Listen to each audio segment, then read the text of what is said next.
Meet Marcus and Linda Chen Williams, a couple from Charlotte, North Carolina, with a plan to retire in Valencia, Spain in 3 years. Marcus has done the math. Their retirement income clears the visa threshold. Their savings are solid. They've picked the city. There's just one problem. By the end of this episode, Marcus and Linda will know whether they're actually on track for Spain in 2028 or whether they need to change their plans starting today. Every number in this episode comes directly from the Spanish government and the Embassy of Spain in Washington, D.C. Links in the description. Marcus and Linda Chen Williams aren't guessing. They've spent the last 2 years researching what retirement in Spain could look like. Marcus recently retired after a career in public school administration. His pension is secure and predictable. Linda still works part-time as a healthcare administration consultant, but the plan has always been to wind down that work before they move. Together, they expect to have about $4,200 per month in retirement income. Marcus's pension combined with Linda's projected Social Security benefits when she files. They've also saved approximately $410,000 for retirement.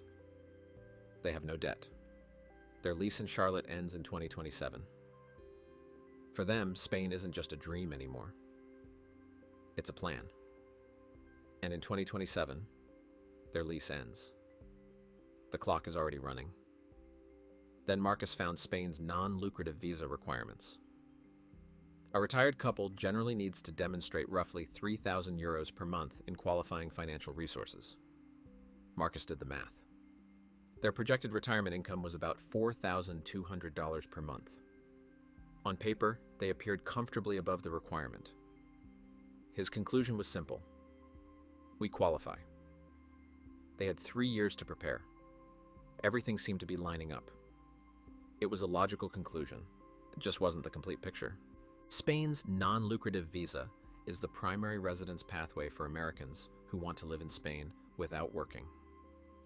For 2026, the financial requirement is based on 400% of Spain's IPREM, a government reference index used to calculate eligibility for certain immigration programs. For the primary applicant, that's approximately 2,400 euros per month. For a dependent spouse, add approximately 600 euros per month. For a couple like Marcus and Linda, the combined requirement is roughly 36,000 euros per year, about $39,000 annually, depending on exchange rates. Marcus did exactly what most people would do. He compared that requirement to their projected retirement income. They expect approximately $4,200 per month.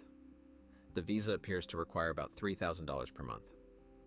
On paper, they look comfortably qualified, and that's where many Americans stop their research.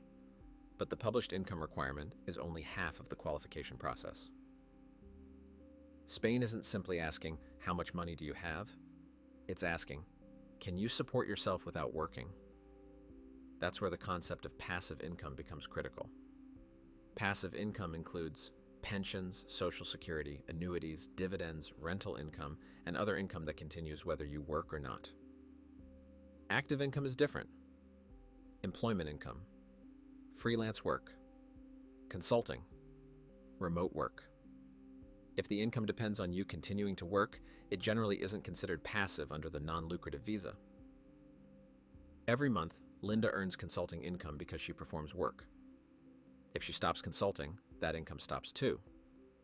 Under Spain's non-lucrative visa, that income generally does not satisfy the visa's requirement for passive income. That doesn't automatically mean Marcus and Linda can't qualify. It means the calculation Marcus originally made isn't the calculation the Spanish consulate will evaluate. By the time they submit their application, Linda needs to have stopped consulting, and their qualifying passive income, combined with Marcus's pension, must still meet the visa requirement. Marcus thought they had 3 years before they needed to make any decisions. The visa rules suggest some of those decisions need to happen much sooner. Marcus thinks they have 3 years before they need to do anything. The visa process says otherwise. From the day you start gathering documents to the day you have your Thai card, Spain's foreigner identity card, the realistic end-to-end timeline is 8 to 10 months. The process doesn't begin with the visa, it begins with paperwork. First comes the FBI background check, then the apostille, a federal authentication required for foreign use. That document has a limited validity window. Start too early, and it may expire before your application is complete. Start too late and your timeline slips. Then come the financial documents. Applicants should be prepared to provide bank statements and other documentation demonstrating sufficient qualifying passive income. Exact requirements can vary by the Spanish consulate with jurisdiction over your residence, then sworn Spanish translations, then health insurance documentation, then the medical certificate, which also has its own expiration window. Only after all of that can you schedule the visa appointment. Because Marcus and Linda live in Charlotte, North Carolina, their application falls under the jurisdiction of the Spanish consulate in Washington, D.C. In practice, visa applications are submitted through BLS Spain, the Authorized Visa Application Center. Appointment availability in Washington, D.C. can vary. Once submitted, consulate review typically takes between 1 and 3 months, with many U.S. applicants seeing decisions in 6 to 8 weeks. After that come the in-Spain steps: registering their address, applying for the TIE card, waiting for it to arrive. Added up, 8 to 10 months is not a worst case. It is a realistic case. If Marcus and Linda want to be in Spain by 2028, their preparation needs to begin well before they think of it as time to start. Marcus wasn't wrong about having enough money. He was wrong about when the planning needed to begin. The hardest part of Spain's non-lucrative visa isn't collecting the documents. It's collecting them in the right order. Every document has its own clock.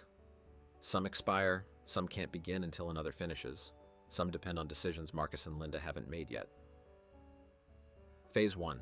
Government documents. The FBI criminal background check must be apostilled, authenticated for foreign use through the U.S. Department of State.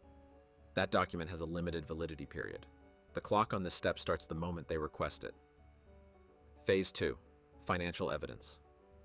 This is where Marcus and Linda's sequencing decision matters most. The Spanish consulate isn't simply reviewing how much money they have. It's reviewing where that money comes from and whether it qualifies. Applicants should be prepared to demonstrate sufficient qualifying passive income through bank statements, pension letters, Social Security award letters, or other financial documentation. The exact requirements can vary by consulate. Linda is still consulting. That means the financial record they would submit today still reflects active income. The timing of when she stops consulting directly affects the financial record they'll submit with their application. Phase 3. Spain-specific requirements. Private health insurance must come from a Spanish authorized insurer.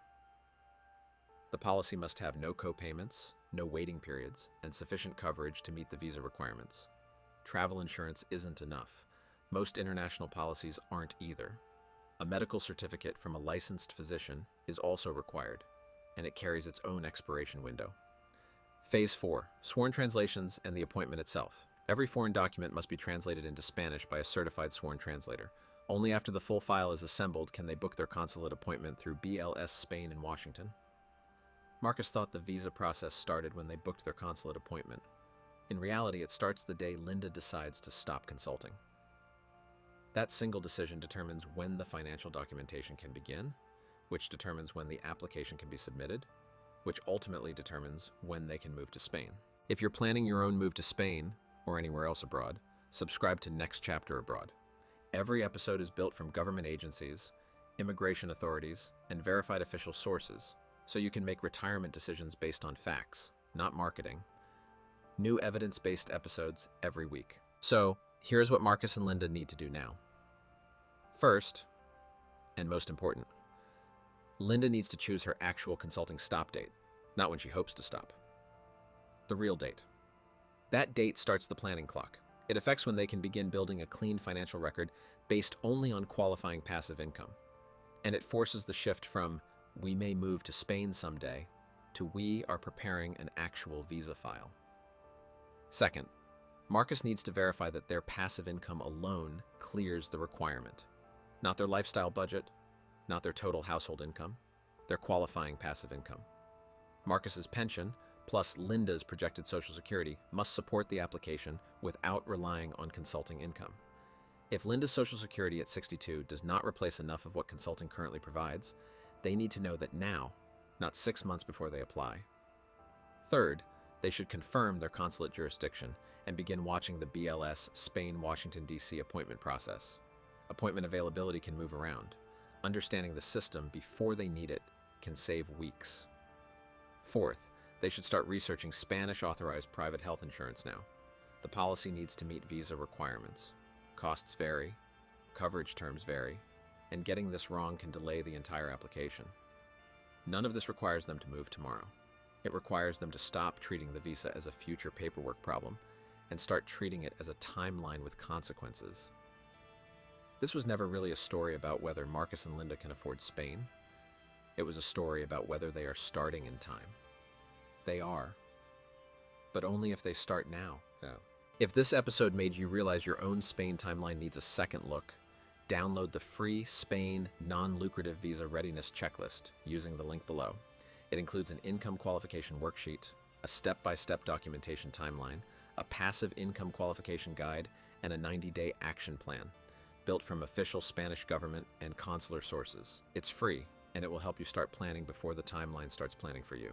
Marcus and Linda have their answer. Spain is absolutely within reach, but the runway they thought they had is shorter than they realized. And the first step has nothing to do with packing, flights, or finding an apartment. It starts with when Linda stops consulting, and when they decide to stop waiting.